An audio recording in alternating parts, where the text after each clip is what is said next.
Today I am sharing with you this embellished pouch that I just finished. This is the Ghastlie Travel pouch, and if you're watching this video before September 1st, it will be available for pre-order then. And if you're watching it afterwards, hopefully you'll be able to find it through the link in my description. So the fabric that I used for this one is from A Ghastlie Travel by Alexander Henry Fabrics. And let me take you closer so that you can see all the details in this one. Now, I already posted a video on adding a length of chain to your embroidery. So if you want to see like the behind the scenes how I did her hair, you can check out the other video. I'll also link that in the description below.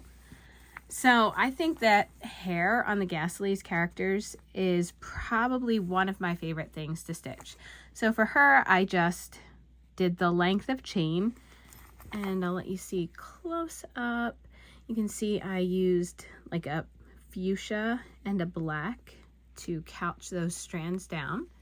And then for her hair, I used a combination of, these are size 8 seed beads. I used bugle beads, and I used some French wire that I put throughout here. I also used different widths or thicknesses of thread. So you can see I have tapestry wool around here and around her suitcase here, and a few other spots too. But then I also used the Eleganza pearl cotton here. I used the Appleton's crewel wool. They come in some really great neon colors. So I loved the neons in her stockings, her glove. I used them in her stockings here and in the accents around her shoes. Those neons really are great. Oh, I still have my needle here. I should probably take that out. So I did mix a lot of beads in here.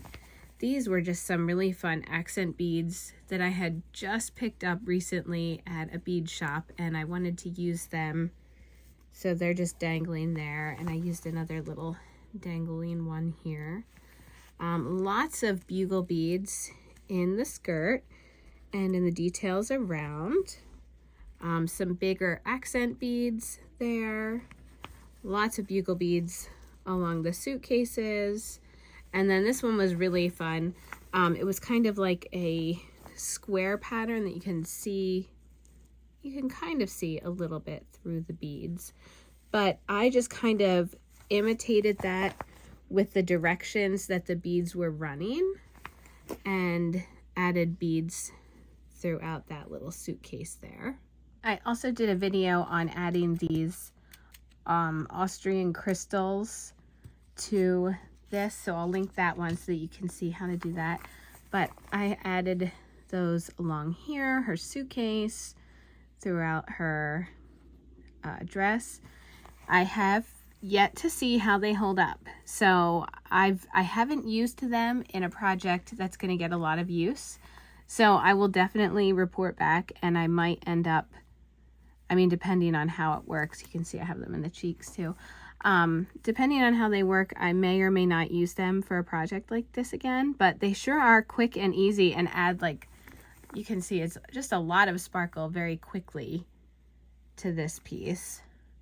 And then along the edges, I've had this really pretty ribbon that I've loved. It was in my stash. I've had enough of it to do both sides.